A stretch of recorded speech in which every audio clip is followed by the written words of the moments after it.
아버지 하나님 고맙습니다. 감사합니다.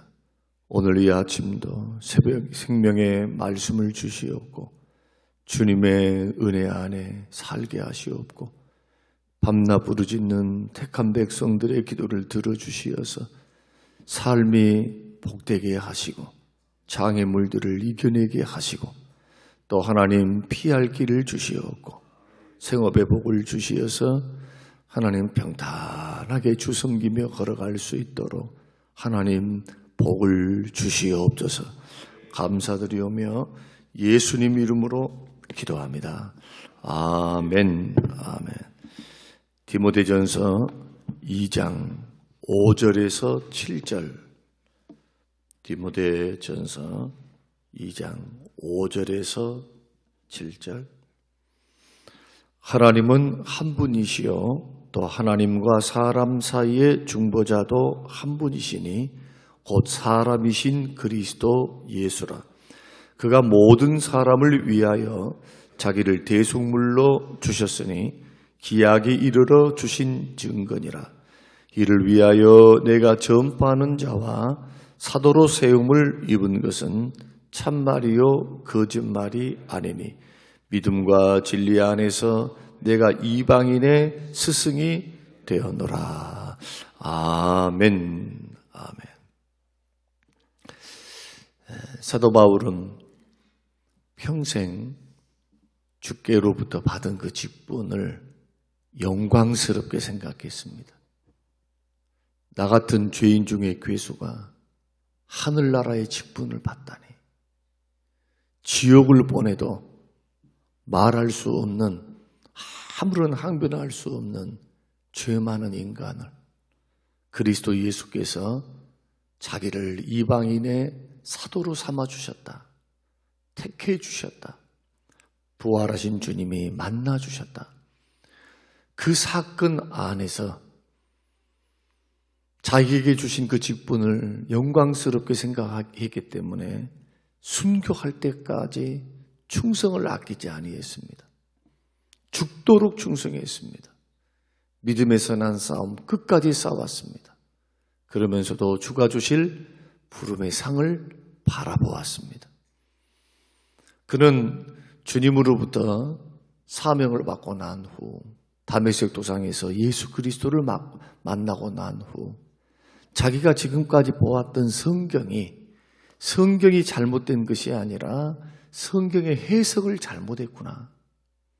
선배들로부터 배워왔던 그것이 옳은 부분도 있지만은 많은 경우 자기의 눈을 가리우는 영적 무지 가운데 있었다는 사실에 대해서 깨닫게 되었습니다. 부활하신 예수, 다메섹 도상에서 살아나신 예수를 만난 순간부터 마치 모세의 얼굴에 수건이 가리워져 있었던 것처럼 모세가 언제 모세가 수건을 가리웠습니까? 시내산에 40일 동안 금식기도 올라갔다가 거기에서 하나님을 만나 배웠고 하나님의 영광 가운데 40일 동안 그렇게 지내고 난 후에 밖에 내려오다 보니까 시내산에 딱 내려오니까 사람들이 볼 때 얼굴을 쳐다볼 수가 없어요. 얼굴이 광채가 나서. 그래서 모세의 얼굴을 다 가리고 대화를 했습니다. 마찬가지로 율법을 볼 때, 말씀을 볼 때 모세가 얼굴을 가리운 것처럼 볼 수가 없죠. 사람들이 그 얼굴에 광채를 볼 수가 없고 자기도 상대방을 볼 수도 없고 영적 무지, 영적 소경으로서 이 예수님이 메시아인데 그 메시아를 몰라봤다는 거예요. 메시아를. 특히 이사야 53장에 나오는 고난받는 메시아, 도살장에 끌려가는 메시아, 이사야 6장과 9장에 나오는 한 아기가 태어날 것인데 그의 이름을 임마누엘이라 하리라. 한 아기가 하나님이다. 영존하신 하나님이다. 그 아기가 하나님이래요. 사람인데 하나님이래요. 이것이 이미 구약을 통해서 예언되었음에도 불구하고 그것을 뭘로 생각했느냐? 어떻게 아기가 육신을 입고 온 사람이 하나님이 될 수가 있어? 이건 다 상징적인 것 아니겠는가? 그렇게 훌라당 넘어가 버린 거예요. 스가랴 말씀을 통해서도 그 고난받는 종은 죄악의 짐, 사람들의 죄를 짊어지고 죽는 메시아, 죽는 그런 그리스도의 모습을 분명히 예언했음에도 불구하고 시편에서 다윗의 고백을 통해서 메시아가 분명히 무덤에서 죽었다 3일 만에 부활하며 이게 시편에 다 기록되어 있고 예언되어 있죠. 십자가에 달려 죽으실 것을 분명히 말씀했음에도 불구하고 그런 말씀들은 도무지 깨닫지를 못했던 것이죠. 그러나 다메섹 도상에서 부활하신 주님이 나타나셨어요. 자기에게. 그리고 예수님이 자기를 밝히십니다. 나는 너가 핍박하는 나사렛 예수니라. 그 예수를 만나고 나자 얼굴에 가리워져 있었던 수건이 확 벗겨집니다. 그리고 성경을 다시 한번 읽어보니까 창세기서부터 쭉 읽어보니까 다 누구 이야기냐? 예수님 이야기, 메시아 이야기. 예수님이 요한복음 5장 39절에서 너희들이 성경에서 영생을 얻는 줄 알고 성경을 연구하거니와 상고한단 말이 연구한다는 뜻입니다. 이 성경이 나에 대해서 하는 말이다. 다 예수님 메시아 된 이야기다 이거예요. 메시아 된 예언, 메시아가 언제 어떻게 오실 것인가, 어디로 오실 것인가, 어떻게 죽을 것인가, 메시아는 어떤 사역을 할 것인가, 이사야를 통해서 성경 선지서들을 통해서 너무나 많이 밝혀놓은 그 수많은 예언들 말입니다. 이걸 가리켜 복음이라 그렇게 말합니다. 복음입니다. 예수님이 생명이기 때문에 우리의 화목제물로 오사 우리의 모든 죄를 짊어지시고 십자가에 죽어주신 그 예수를 통해서 죄 용서받고 의롭다함을 받고 하나님의 자녀가 되고 영생을 얻고 천국 간다라고 하는 생명, 그 생명을 주신 분이 예수님이십니다. 그래서 오늘 2장 7절 말씀 보면 이를 위하여 그랬습니다. 6절에서는 그가 모든 사람을 위하여 자기를 대속물로 주셨으니 십자가에 죽어주셨다는 거예요. 그런데 이것은 기약이 이르러 주신 증거다. 그 말이 무슨 뜻입니까? 때가 참에 갈라디아서 말씀 보면 때가 참에 하나님께서 예수님을 육신을 입고 이 땅에 오게 하셨다. 성육신 사건. 이것은 다 하나님이 구약을 통해서 예언했던 예언의 말씀입니다. 메시아 보내주겠다. 메시아가 이렇다라고 하는 것을. 그리고 화목제물로 오신 예수님이 십자가에 죽으셨습니다. 이것이 하나님이 우리에게 주신 구원의 증거, 구원 받을 수 있는 방법. 그래서 6절에 기약이 이르러 때가 참에 하나님이 정하신 기약이 되니까 독생자를 이 땅에 육신을 입고 오게 하셨다. 이걸 가리켜 복음이라 그렇게 말을 합니다. 그 사도 바울이 이 복음을 딱 만나자, 예수를 만나자, 예수 생명을 받자 어떻게 변합니까? 그 직분을 영광스럽게 생각하는 겁니다. 왜냐하면 한 영혼이 천하보다 귀한데 이 영혼의 값어치가 전 세계 우주 만물을 창조하신 그 하나님 입장에 봐서는 우주 만물보다 값어치가 더 나간다. 여러분 생각해 보십시오. 하늘의 별들이 어느 정도로 있는지. 제가 늘 말씀합니다마는 인간은 화성에 갈 수도 없어요. 가는 것은 가. 그러나 착륙해갖고 살 수가 없어요. 밀도가 너무 높아가지고. 밀도. 한번 착륙을 할 수는 있어요. 착륙은. 그러나 추진력을 가지고 돌아올 수가 없어요. 얼마나 무거운지.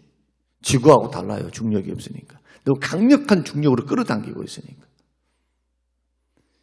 우리가 지금 태양이라고 하는 그 태양 때문에 빛 때문에도 살지만은 목성이라고 하는 큰 항성이 있어가지고 얼마나 큰지 몰라요.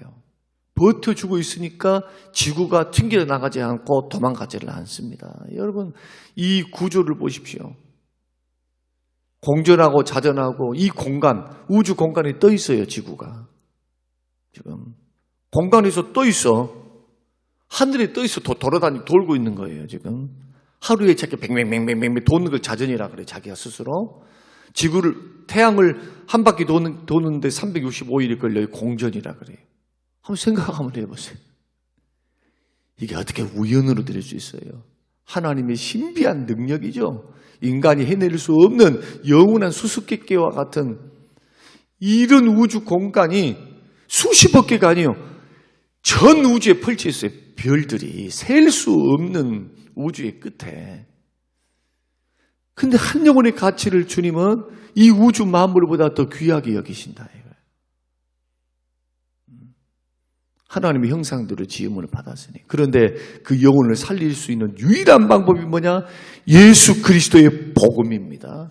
예수를 믿는 것. 그래서 사도 바울은 예수 그리스도의 십자가와 부활만을 증거했어요. 예수만 증거하는 거예요. 예수만. 지금 우리 교회는, 지구상에 세워진 교회는 이와 같은 복음 사역을 이루기 위해서 세우신 겁니다. 여러분도 어떻게 구원받았습니까? 예수 믿어서 구원받은 거예요. 예수 믿어서. 교회의 사명은 뭐냐? 생명 살리는 사명, 구원의 방주의 사명. 이 사명을 각자도, 개인도, 교회도 반드시 복음을 증거해야 돼요. 생명 살리는 일을 해야지. 막 교회 나와가지고 교회 크게 지어가지고 말은 복음 전도한다. 말은 무슨 한다고 하는데 가만히 들어보니까 자기 세를 확장시켜가지고 막 크게 해서 이름을 내고. 여러분, 이 탐욕적인 잘못된 방법, 지금까지 성장 논리가 그거였어요. 로버트 슐러를 통해서 일어난 성장운동, 1980년도에 일어났던 미국에서부터 일어난 운동, 어떻게 됐습니까, 지금? 교회 교회를 팔아먹어서 수정교회를 은퇴하면서. 그리고 그 자취, 부흥했던 모든 것이 그냥 물거품처럼 흩어져 버린 것을 보십시오. 지금은 아예 흔적조차도 없어요.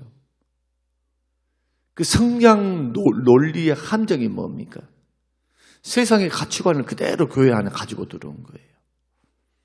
세상의 경영 방식을 그대로 도용을 한 겁니다. 그것이 잘못됐다는 것이 아니라 그게 목적이 아니라 이거예요. 교회는 복음 전도를 할 때 말씀이 흥황해서 사도행전을 보면은 성령이 충만하고 말씀이 흥황하고 성도들이 사랑이 넘쳐서 모이게 힘쓰고, 이게 다 성령의 은혜를 받아서 일어나는 일들입니다. 나눠주기를 좋아하고 함께 모여서 기도하고 밖에 나가면 전도해서 말씀이 흥황하니 구원받는 자들의 숫자를 더하여 주시더라. 누가 더해줘요? 하나님이 더해 주시는 거예요. 구원받는 숫자를. 인간은 복음을 증거할 뿐이에요. 열심을 가지고. 그러나 성령이 역사하지 않는 교회, 성령이 역사하지 않는 성도에게 생명의 열매가 있을 수가 없어요. 그래서 영광스러운 직분은 하나님께 받은 이 교회를 받들고 섬기고 세우고 복음을 증거하는 이 직분에 대해서는 영광스럽게 생각하면서도 우리들이 외치면서 걸어가야 할 것, 그리고 이 일에 대해서 우리가 어떻게 생각하고 몸된 교회를 받들고 섬기고 사업과 직장을 해야 하는가라는 경우에 있어서는 여러분 두 가지 관점에서 생각해야 되는데, 첫째는 뭐냐? 교회에서 맡은 직분을 영광스럽게 생각하고 존귀하게 생각해야 한다는 겁니다. 왜냐? 생명을 살리는 것뿐만 아니라 생명을 양육하잖아요. 지금 연약한 성도들을 먼저 직분받은 목사, 장로, 안수 집사, 권사 이런 분들이 순을 이루고 직분자로서 교회 일만 하는 것이 아니라 영혼들을 받들고 섬기고 그들을 아끼고 그들을 구제하고 양육하고 교제하고 관리하고 이 모든 게 다 전도예요. 전도와 양육에 속해 있는 겁니다. 전도는 교회에만 데려놓은 게 전도가 아니에요. 양육까지 포함된 게 전도예요. 전도. 생명 살리는 일, 세우는 일. 이 일에 부름을 받은 줄 알고 귀하게 여겨야 한다. 그런데 이 직분을 받아놓고 스스로 높아져. 자꾸. 직분에 대한 충성보다는, 직분이 충성해서 주님을 향한 충성보다는 사람들이 알아주기를 원한다. 자꾸. 대접받으려고 하고, 머리 노릇하려고 하고. 만약에 여러분 생각해 보세요. 이런 사람은 꼴찌요, 꼴찌. 예수님 말씀대로 따른다면 꼴찌. 하나님 나라에서, 교회에서 가장 높은 자는 섬기는 자, 어떤 자, 군림하는 자가 아니라 섬기는 자. 제가 수요일날 피택받을 분들에게 신신당부를 내세요. 마지막 교육을 하면서. 장로 되실 분들한테 제가 말씀드린 거 여러분 유념하셔야 돼요. 받들고 섬길 때 입 탁 다물고 몸으로 섬기는 것을 3년 동안 해보라. 3년 동안. 장로님 되셔가지고 막 팔딱팔딱 거려요. 뭘 하나 딱 맡겨놓으면 막 열의에 차가지고 막 하는데 주변을 돌아보지도 않아. 우리 교회의 수준이 어떤지, 지금 성도들의 상황이 어떤지, 목사는 전체를 바라보고 있기 때문에 여러분, 교회는요, 화평함 가운데, 은혜 가운데 성장을 해야 돼요. 경제 노래를 가지고, 비교의식을 가지고, 저 교회, 이 교회 이렇다 해가지고 걸어가면 세상하고 똑같아요. 교회는 경쟁하는 곳이 아니에요. 생명을 살리는 가정입니다. 생명을 꼭 기억하셔야 돼요. 그 교회는 아름답게 세워져 가려면 몸으로 낮은 자리에서 섬기는 걸 배워야 돼요. 자꾸 섬기는 거. 그 직분을 그렇게 감당하면 그게 훈련이 되고 습관이 됩니다. 훈련되고 습관이 되면 그 다음부터 그 버릇이 잘 안 나와요.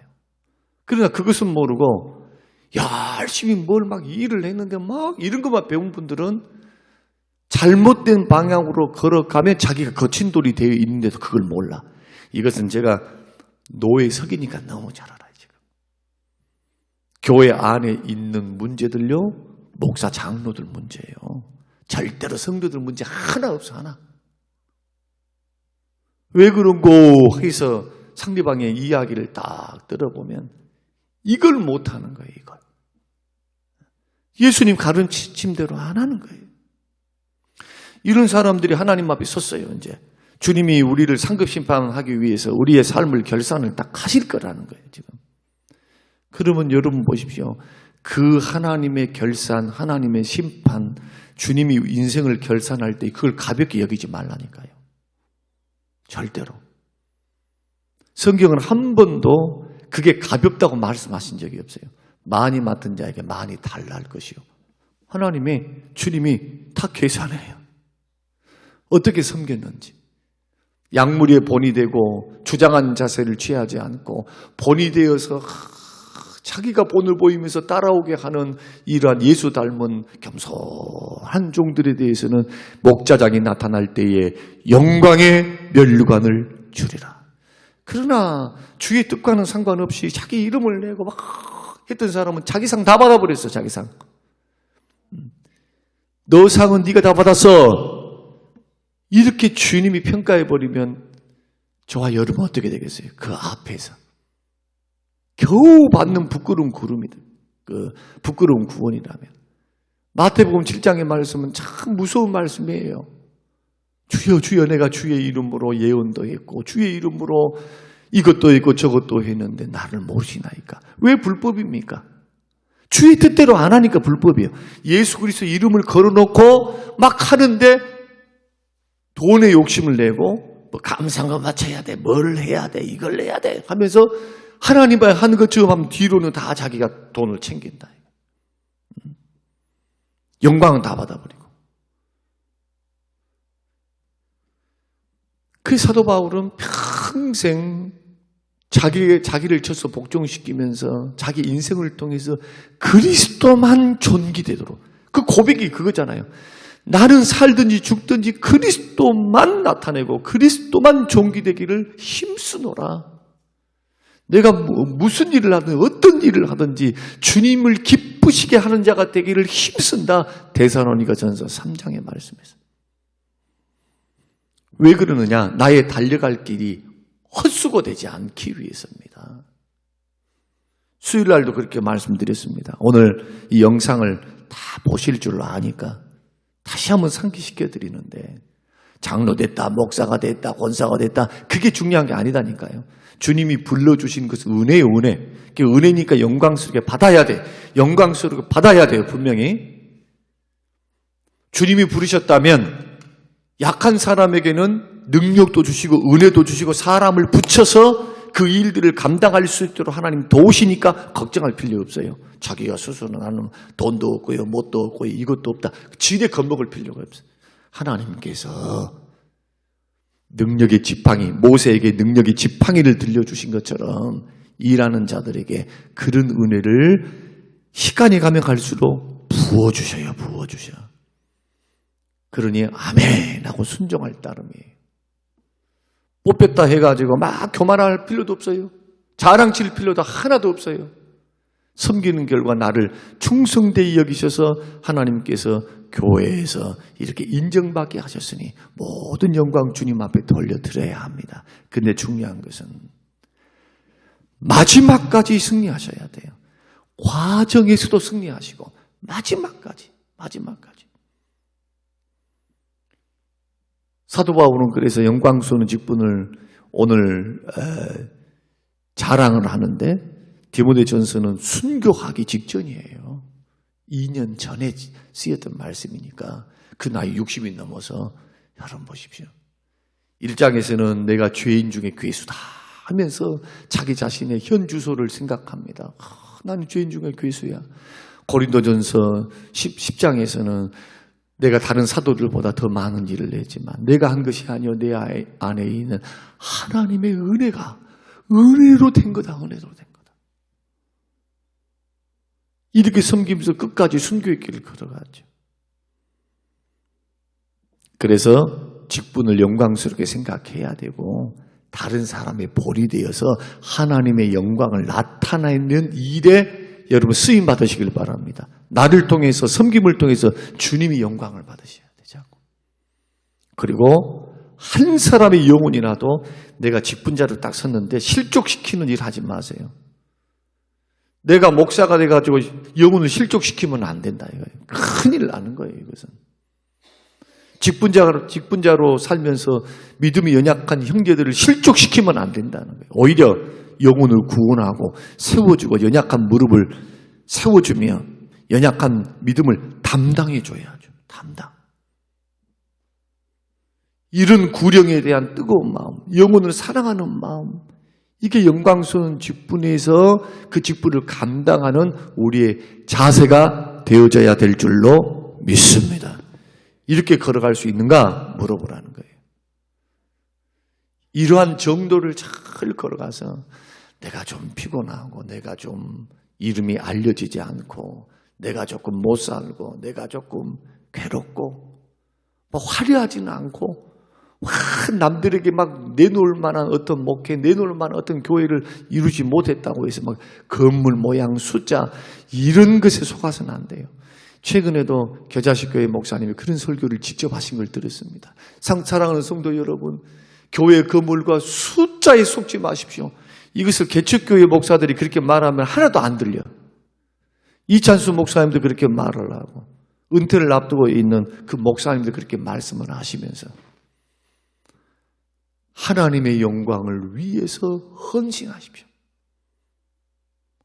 이 정도로 이루었으니까 우리는 대서하고 안주하지 말고 주님이 나에게 주신 축복, 주님이 나에게 주신 시간, 주님이 나에게 주신 물질, 주님이 나에게 주신 비전과 꿈을 향하여 열심히 일을 하면서 주의 영광 드러내도록 일을 하십시오. 자랑치고 안주만 하지 말고. 참 이런 부분들은 우리가 곰곰이 생각해 봐야 될 문제고 많은 걸 생각하게 있습니다. 회개하게 있고. 오늘 사도 바울은 영광스러운 직분에 대해서 자기가 고백을 하면서 7절에서 그렇게 말씀을 합니다. 나는 복음을 위해서 전파하는 자와 사도로 세움을 입었다. 자, 7절 이것이 참말이요 거짓말이 아니다. 뭔 뜻입니까 이게? 뭐 하려고 디모데한테 이런 말을 해요? 자기 인생을 걸고 사역을 걸고 말하는 겁니다. 내가 지금 하고 있는 이러한 복음을 위해서 살아왔던 삶은 절대로 내가 바벨탑을 쌓거나 내가 어떤 이익을 추구하기 위한 방법으로 하는 게 아니라 생명을 살리고 주 예수께 받은 바 맡은 생명을 살리고 교회를 세우는 일에 내가 헌신했다. 이거 거짓말 아니고 진짜야 그 말이에요. 개인의 신앙도 교회도요. 바벨탑을 쌓아서는 안 됩니다. 자기 이름을 내려고 목회해서는 안 됩니다. 자기 상 다 받아버린 거예요. 그것은. 개인도 마찬가지예요. 자꾸 자기 이름 내려고 하지 마십시오. 우리의 이름은 주님이 높여주셔야 돼. 내가 하지 말고 주님이 하셔야 돼. 그러면 높아지는 거예요. 그러면 하고 절대로 어떤 일들을 할 때 다시 한번 생각해 보세요. 내가 이 일을 하려고 할 때 지금 나는 과연 정말 어떤 동기를 가지고 어떤 마음을 가지고 하는가. 주님만 내 눈에 보인다면 그 일을 하면 주님이 영광 받으시고 나도 영광을 받아요. 덩달아서. 왜? 하나님이 나를 높여주시니까. 그러나 잘못된 방법으로 하면 사람은 속을 수 있는가는 몰라도 하나님은 속지 않아요. 그 상에 대한 그 섬김에 대한 질이 틀려요. 질이. 하나님 보실 때. 그리고 자꾸 자기 이름을 내는 방향으로 가면 두 가지 현상이 나타나는 하나는 잘 되면 교만해지고 안 되면 낙심절망하고 원망해요. 아이고 나를 알아주지도 않아. 내가 이렇게 했는데 몰라주네. 이렇게 신앙이 변질돼 버려요. 마귀에게 사로잡히는 시험에 들게 됩니다. 그러나 이 영광스러운 직분을 주님을 위해서만 딱 한번 해봐요. 물질을 드려도 뭘 드려도 뭘 해도 주님께 드렸으니까 딱 끝나. 자기는 계산 끝난 거예요. 생각. 나 주님께 드린 것으로 나 인생 드렸어. 물질 드렸어. 시간 드렸어. 뭐를 해서 끝! 나는 끝이야. 나는. 주님과 계산 끝났어. 이제는 주께서 나에게 허락하실 상급과 이 섬김을 통해서 주실 축복은 주님이 해 주실 것이고 교회와 섬김은 끝난 거예요. 이제 내가 했네 어쨌네 이런 말을 할 필요가 하나도 없어요. 잊을수록 좋아요. 그것은. 잊을수록. 왜냐? 사람은 몰라줘도 하나님을 알고 계시기 때문에 정확하게 책임져 주시기 때문에 상급으로 예비하시기 때문에 오늘 이 말씀이 저와 여러분의 말씀이 되어서 이제 오늘로 우리가 새벽 영상을 올리는데 이제 주일이면은 투표하게 될 것이고 5월 달에도 투표가 있습니다만은 하게 될 것입니다. 이런 말씀들을 집중적으로 다 관계되어 있으니까 듣고 마음에 새기면서 하나님 앞에 하나님 내가 이런 종이 되게 해주십시오. 주님 내가 이런 섬김자가 되게 해주십시오. 하나님 이렇게 멋있게 주의 영광을 드러내며 주의 손에 다 붙들려서 하나님의 미랄이 되겠습니다. 성림교회에서 내가 죽겠습니다. 주님 나를 철저히 깨어주고 죽어져 지렁이가 같이 되어 하늘에 썩어질 미랄이 되어서 주님 나를 통해서 교회가 살게 해주십시오. 이런 마음으로 걸어가면 나만 죽이시겠어요? 오냐 네 잘 죽었냐 하고 주님이 그냥 가만 계시겠어요? 아니죠. 하나님의 그 믿음과 정성과 그 마음의 중심을 보시고 구하지 아니했던 것까지도 더불어 주신 하나님. 솔로몬에게 나머지를 다 줘버렸습니다. 나머지를. 주님 마음이 기쁘니까 기도도 안 했는데 아이고 이쁜 내 새끼 하고 이게 부모의 심정이에요. 하나님 이렇게 섬겨보세요. 다시 말씀드리면 주님 마음에 감동을 주도록 섬겨보라. 성경대로. 이런 섬김이 있게 되시기를 주의 이름으로 축원합니다. 고마우신 아버지 하나님 감사합니다. 생명의 말씀을 듣습니다. 하나님 피택합니다. 하나님 귀한 일꾼을 뽑습니다. 이분들을 통해서 이들이 하늘에 떨어지는 땅에 떨어지는 미랄되게 하옵소서. 이분들이 철저히 죽고 죽어 깨어지고 흙에 녹아지고 그래서 싹을 틔울 때는 30배, 60배, 100배를 거두는 것처럼 교회가 부흥되게 하시고 교회 사랑이 넘치게 하시고 교회에 놀라운 하나님의 영광을 드러내는 복된 봉사자, 섬김자, 직분자가 되도록 우리 모두에게 이 은혜를 베풀어 주옵소서. 감사드리오며 예수님 이름으로 기도합니다. 아멘.